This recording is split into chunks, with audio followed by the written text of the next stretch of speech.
Tell them exactly what happened to you, because hearing what happened is more powerful than just general advice. Okay. Well, it's a crazy story. I met a guy on, I want to say Facebook or one of the streaming sites. Mm-hmm. Yeah. And he was impersonating a woman. He said that they do house parties or dances. It was not true. When I got there, it was a guy. There was no woman. He used another woman's pictures to attract women. If I asked the baby daddy, the father of the kids, if I asked him like, hey, you know, why can't she come visit her son? Yeah. What do you think he'll tell me? But then there's undertones of things that aren't said. Yeah. So what isn't being said? What isn't being said is what can you tell young ladies, right, that are 16, 17, they're in a similar situation to where things are a little bit rough at home or whatever it may be? What can you tell them to help prevent the situation that you went through, which, by the way, I asked you, had you gone through any sex trafficking? The answer was yes. It wasn't like I kind of maybe, no, it was 100% yes. What's up, YouTube? Back in the lab with KD for the summertime. And this time I got my hitters with me. If you want to get this work, hit up at KD with the muscle on Instagram. Now back to the content. What's up, YouTube? Atlanta Street Interviews out here with another one. So we got a young lady with us today. How you doing today, miss? I'm doing all right. What about you? I'm doing great. It's a beautiful day out here. Lovely Friday. All right, so are you homeless? I am. Okay, and so how old are you? 27. 27, and so how long have you been homeless? I've been homeless for about 2 months. 2 months, and so what happened 2 months ago that caused you to become homeless? 2 months, I was in a co-parenting situation with my child's father. Prior to that, I'm a little into social justice and activism, where I whistleblowed on my previous employer due to discrimination and sexual harassment. So that kind of put me in a bind. It did. Okay, and so which one? So okay, so because you was in a situation with your father of your kid? Yes, I was. We were living in the same house. Okay, and so why did y'all end up not living together? Just disagreements. We couldn't come to an understanding on like parental rights or parental like shared agreements, and that kind of caused us to separate. Okay, but it was for the best. Was it like his spot or y'all spot together, or how did that work? It was his. Okay, so is it his name, apartment or house? House. Okay. No, apartment. Apartment. Okay. How many kids do you have, by the way? I have one son. I have a 3-year-old. Okay. Awesome. All right, so you guys have a 3-year-old, and I guess just wasn't able to get along, ultimately. When you wasn't able to get along, because you also said the thing about the whistleblower thing, which one had the most effect as far as you not being with your dad, your baby dad? I would honestly say the whistleblowing aspect of it just caused a ripple effect on just my finances, my resources. Obviously, my apartment, once I lost my job, it kind of, I wouldn't say it went downhill, but things kind of shifted. Did it put all the stress on him as far as financially? As far as financially, it was stressful for us both, but he maintained most of the parental aspects of it. Yeah. Okay, and how old is he, by the way? He's 40. 40, okay, he's a little bit older. Okay. All right, so one kid, the situation went left. As far as the whistleblower stuff, how long ago did that happen? It would be almost a year this month, so. Okay. Yeah. What was it that happened? Well, I reported a couple of my coworkers to HR, and HR didn't do anything about it. They were they're company affiliated, so they try to take care of most of their employees. I was only one who had a problem, so I guess one didn't stand a chance against a company. So what type of stuff were the employees doing to you? I want to use like the correct terms for it, but unfair treatment, when they what's the term? Is it retaliation? Retaliation, unfair treatment. It was harassment. Right. In what ways? Improper workload. They would assign me different workloads outside of the job responsibilities. They would delay my hours or just. What type of job was this, by the way? It was a nonprofit. I was a community organizer with Project South. It's a nonprofit organization in South Atlanta. Okay, so you was working with a nonprofit. You say they sexually harassed you as well? There was a guy. He used a lot of sexual undertones. We teach sixth grade to I believe some high school students, some college students as well. And I just didn't agree with the way that he taught and the language he would use. So to keep the girls safe and also myself in the environment, I reported it. They didn't do anything about it. From that, it just went kind of downhill to where I was a target. I'm gonna explore that real quick. Okay. So, give me an example of the type of language or the type of situation that you would kind of get offended by when it comes to that. I would get offended just by the some of the things you could only hear if you hear well, and if you. All right. So we switched it to the iPhone, guys, but and you can come here if you want. You can come into the shade if you like. Okay. We don't have to burn you up. All right. So, okay. So the long and short of it is there was stuff that you kind of could pick up on, Yeah. but it may not have been as obvious as what you're saying. Yeah. Okay. Because I mean, if that's the case, I can see why the company would be like, well, if you're like, if you're like, oh, John told me to,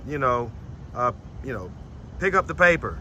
But then to you, it may have came off like a little bit, like there was some undertones there. Yeah, but then when you actually say it back to HR, it's like, well, he just told you to pick up the paper, Yeah, right? exactly. So it's one of those type of situations? Exactly. Okay, I get that. So, all right, so one kid, have you ever been married?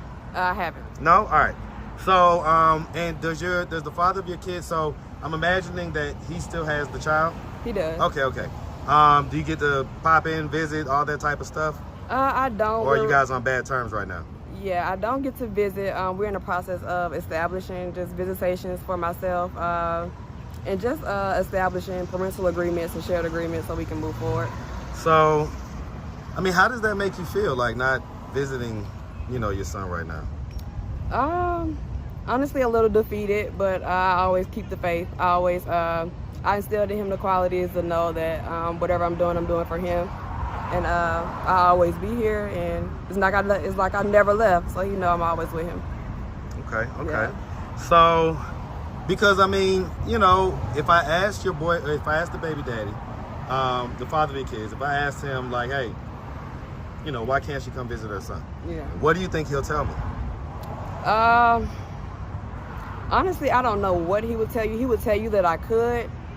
But when I go, there's always something. He would definitely say that I could, that there's no boundaries on seeing him. But there are living arrangements that would conflict. I don't think he wants me there for the sake of just disagreement or, I don't know, his personal reasons.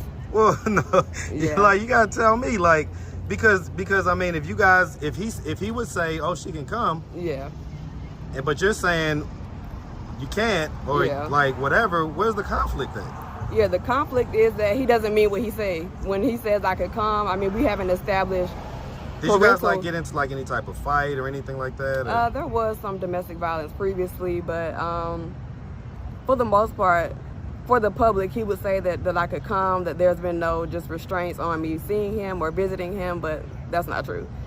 So give us the rundown, because I mean, we hear this a lot, right? Yeah. We hear people say, oh yeah, there's no problem, this Yeah. and that. But then there's undertones of things Yeah. that aren't said. Yeah. So what isn't being said? What isn't being said is is just basically the parental alienation that derived between us during our separation. I haven't been able to see my son as often as I would have liked. When I do, there's usually a lot of disagreements and a lot of alienation on his end. So I just try to gain stability. Right now, I'm currently homeless, so I'm working. Did the not being able to see your son stuff start before these 2 months? Yeah, it did. Okay, so it's kind of been an issue. Yeah. Okay, it's good to just talk about it, trust me. Yeah. It's good to just let it go. No, seriously. Yeah. Okay? Because honestly, how does that make you feel? I'm not happy about it. I felt a little betrayed during the process, but I have no idea like his motive, so I'm just a little confused on why. But I've always kept the faith. I always believe that my son and I will be back. Does he want to like be like together with you, like in a relationship or something, or is that not the situation? I believe he does.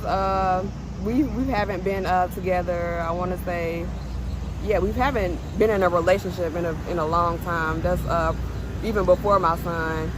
But So these problems started while you was pregnant. yeah. Were y'all in a relationship when you got pregnant? We were living in the same. You can come in the shade. We were by the living way. in the same apartment, so we weren't in a relationship, but we did share a place together. Right, but was it like an officially a relationship, No. or was it okay? So No. I can tell by the way you No. answered. No. I've been doing this for a while. No. Trust me. So trust me. The best thing is just come on out with it, because you know I'm gonna pull it out regardless. Okay, so it was kind of a situationship, is what I'm hearing, or just a non-labeled situation. For me, I felt like it was the closest thing possible to my son, and I would have done just about anything to be there with him. Well, I get it, but how do we get to the point where we even had the son? Were y'all just like casually messing around, or was there some type of relationship, or was it just like I say, just, you know, was it a one-night stand? Like what was the actual circumstances that led you to become pregnant by him if y'all weren't necessarily in a relationship? Okay. Yeah, we were in a relationship. It was very short term. I want to say we dated for about 2 months. We moved pretty quickly. We moved in together. I want to say within those 2 months of knowing each other. Fire romance. Intense, burning, passionate fire romance. And then were you without, like, did you not have your own spot at that point? At the time, I was living with my mom, also in a shared house. I didn't want to kind of be a burden there. It was like 5. So it was a rooming house type deal. Yeah. And you were staying with your mom, which you're not necessarily supposed to. Yeah. Right? Because it's supposed to be one individual. I get it. So you was ready to move out. He was ready to scoop you up and save you. Yeah. You was a pretty young thing, and he's a, you know, getting into middle-aged guy, and you know what I'm saying? He saw, because you are a beautiful young lady, by the way. You know what I'm saying? Definitely. So I understand. I understand what happened. But so if I asked him about this, and I said, hey, give me the rundown on her, what would he tell me?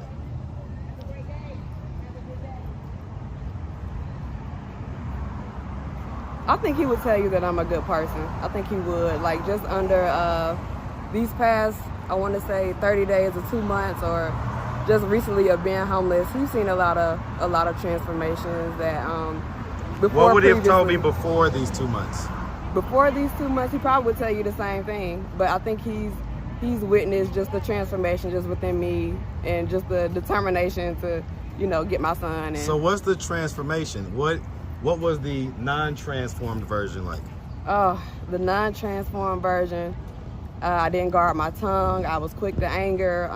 So you was a little firecracker. I was. Just come on out with it. Was. So you was hell on wheels. I was. Okay, so let's real quick. Let's just start from the beginning. Where are you from? I'm from Griffin, Georgia, originally. You from Griffin too? I am. I am. Hey, man. County. Shout out that Griffin GA, man. County. Shout it out, man. Shout out all my medium-sized towns, all my small towns in Georgia. Shout them out, man. All right, so growing up in Griffin, did you have both mom and dad in the household? I did. Mom and dad were in the household when we moved to Atlanta, Georgia. They split? When they split up, I was about... Honestly, they're still married, so they didn't. They separated from the same living arrangements, but but they've been separated for, I want to say, a little over 5 years. Okay, so, because you said when y'all moved up to Atlanta, was that 5 years ago, or was that longer than that? Was that when you were still a kid? Yeah, they weren't together, but they were in and out of the same homes, like at different locations. There, when we moved, I get it. How old were you at that point? I was about 16. 16? So... I was about 16, 17. I lived with my dad my last couple of years of high school. I lived with my mom like my freshman year, so I would visit them both. So this happened maybe around 13 or 14 when they split. Because you say freshman in high school, you're about 14. If you was living with just your mom, then that means that they probably split around that time or something like that, okay? Yeah. Which is a crucial time. Yeah. That's like kind of middle school, getting right into freshman in high school. Yeah. That's a very crucial time. Yeah. So with them splitting, what effect do you think that had on you? I think for the most part, it allowed me to see just the mother and father dynamic of each responsibility they share, like their personal experiences as parents, which I take in a lot of that now. I think they... I'll ask you this way. Did any pain or trauma come from their split? Not necessarily. I would think that the pain or trauma kind of, I don't know if those. I'm talking about from you. Like, in other words, were you hurt by it? Was there anything that, because I know me, my parents, you know, they're still together, right? Mm-hmm. They've gone through their ups and downs. Mm-hmm. And there were definitely times when I thought they was for sure going to divorce or break up. Yeah. And it hurt me to even think about it when I was younger. Yeah. You know, and so I'm asking, when they did split, coming from them being together, and then they split when you was a teenager, did that have any effect on you as far as, did it hurt you? No, it didn't. Okay, so you was perfectly fine with the, you know, splitting up or whatever. Yeah. Okay, I get it. So, Yeah. okay, so do you have brothers and sisters? I do. I have 3 brothers, 2 sisters. 3 brothers, 2 sisters. Where are you in the birth order? I'm the last child. You're the baby? I'm the baby. Oh, I'm seeing it now. Okay. I'm starting to understand what's going on. Okay, so you think everything's supposed to go your way? No, not necessarily. Not necessarily? Not necessarily. But you throw a fit if it don't. If I asked your baby daddy, would he agree with that statement? Yeah, I was unwilling to compromise at times because I thought my way was always the right way. And when you're not willing to compromise, you're not considering others. So yeah, I would say that. So I mean, so you know, growing up, would you say that you had like a fairly normal childhood? What's considered just like fairly normal? Well, and I ask it in a certain way that just for that reason, so that whatever your take on normal is will allow you to answer it, and we can go from there type deal. Okay. I want to say it was fairly normal. I almost completed high school around, I think, like 17, 18. That's when I believe like you're reaching adulthood. So I did start providing for myself. So you dropped out? I did. What was the calculus behind that? In other words, what made you decide to do that? Well, I didn't have the money to graduate, and I got a little discouraged like my last year, my senior year. And that's funny because I haven't spoke about this in a while, but yeah, I didn't have the funds to graduate, but I did. I ran into some really good people, the nonprofit that I worked for. Mm-hmm. They helped out with a lot of just education training. A lot of support came from there. Do you regret not finishing up high school? No. No? No. Okay. All right, so I'm gonna go ahead and ask, right? You know, so like when you were younger, right? Didn't like anything ever happen to you or anything like that? When I was younger, I did experience a lot of homelessness, the same as now. As far as anything happening to me, like any type of sexual assault or anything? No sexual assault. Just a lot of being with the wrong people at the wrong time. Has there ever been like any sex trafficking or anything like that in your life?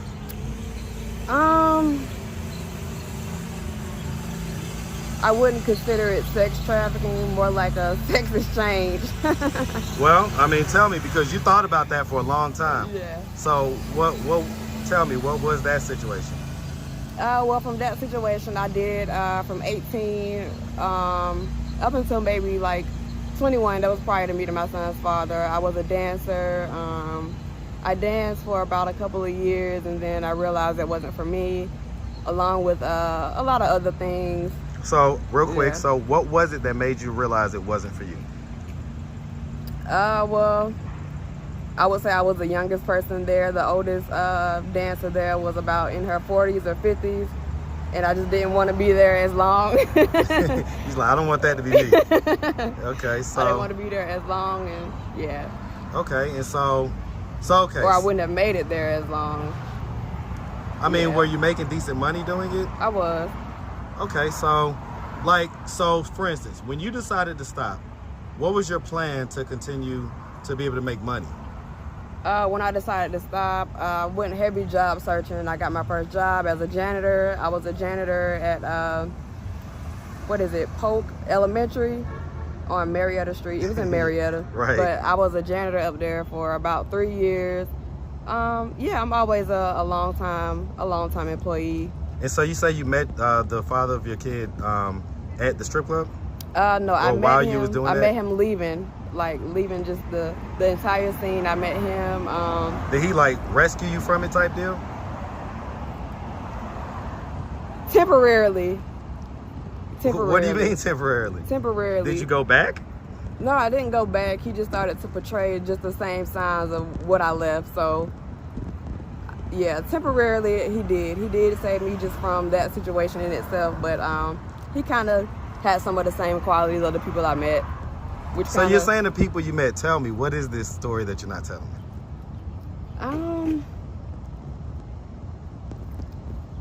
Be mindful, always be mindful, make good decisions. Well, no, but you're saying the people that you met, what happened with the people that you met? A lot of them were, no, some of them were actually pretty good. Some of them kind of led me down the wrong path. Let's talk about the ones that led you down the wrong path, because here's the thing. There's tons of young ladies that have similar stories, or they're gonna have a similar story because they think they know it all. They think they can come up here. They think, oh, I'm gonna go do this, I'm gonna go do that, I'm gonna make it happen. But this ain't that.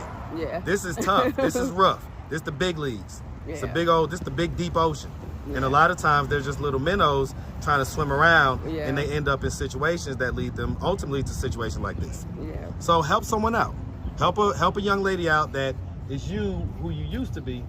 Tell her whatever it is so that it can prevent the situation from happening like it did with you.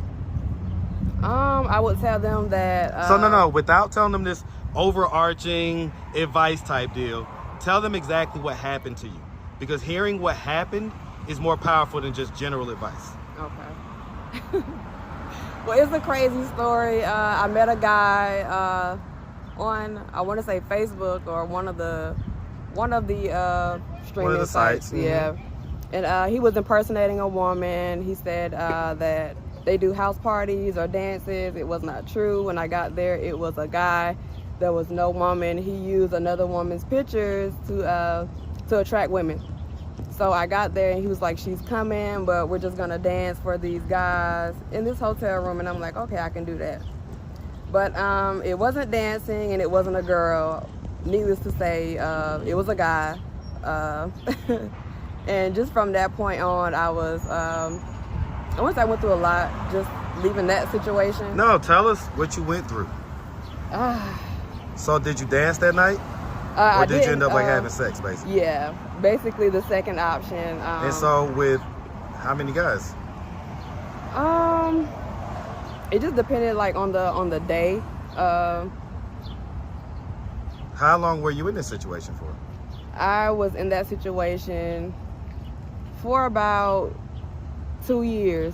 2 years? Okay, wow. So 2 years. So I mean, and I just had a conversation very similar to this, right? So how many, so on any given day, how many guys would you deal with or whatever? At the most, probably 5. 5? And so would you be, you know, you'd be getting the money, I guess, from the customer and then giving it to the guys? To what? To the guys or? Yeah, to whoever the guys are that had you in the situation. Yeah, it was one particular guy. Oh, so you would give it to him? Yeah. Okay, so he was basically the pimp. Yeah. Okay, and so when you got there, did he explain this to you right away? Or how did he get you into doing that, like even that night? He didn't explain it at all. I guess I would say dancing is definitely a gateway to prostitution and other just things. So he didn't explain it. I kind of put it together when they didn't come asking for dances. Okay. Yeah. How much were they, how much were they paying for these services? The high and the low. High would be 200. Low would be 60. Yeah. Tell you what, man, I'm sitting here looking at you. I'm like, man, 50 years ago, she's easily somebody's wife. Easily, not even like a question. And then, here we are in this culture and the way that we do things. Now it's just like, man, this is, okay, so what do you think could have prevented that? So, okay, let's talk about it real quick. So as far as it goes, even like, let's say the first night, the first customer that you did, right? How did you feel afterwards? Do you remember like how you felt afterwards? Like what thoughts may have been going through your head or whatever? How'd you feel? Wow.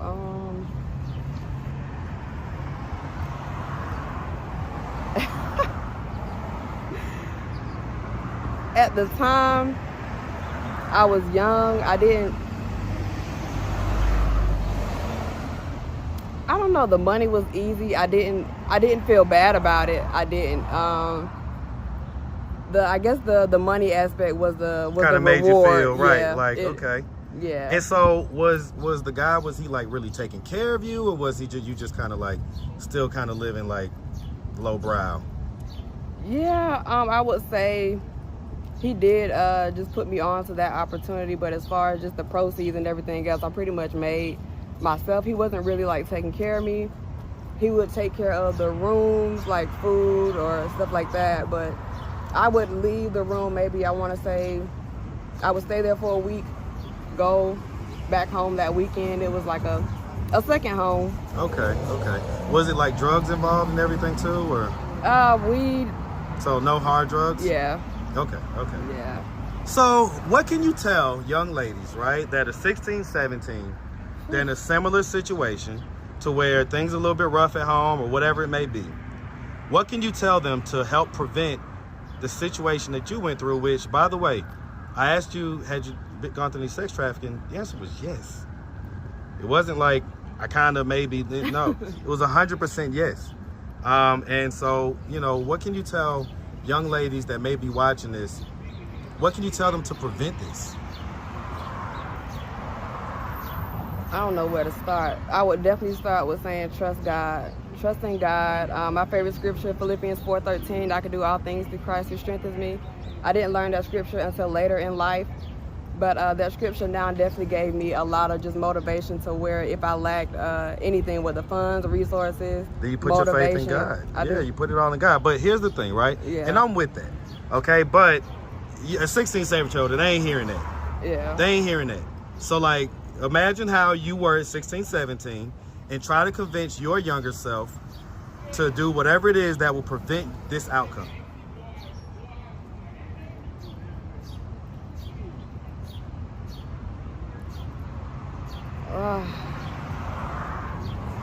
So you saying your 16, 17-year-old self wouldn't have listened to nothing? Because you're trying hard to think. You're like, I don't know what I could have told myself. Yeah, because at that time when you're young and determined and you lack resources. So for the most part, advice is advice. But if it don't come with some type of actual resource, actual help, then it's like, it's just whatever. Yeah. But so would you tell yourself like, hey, if you do this, you're going to end up sleeping with guys for $60? Do you think that would have prevented you?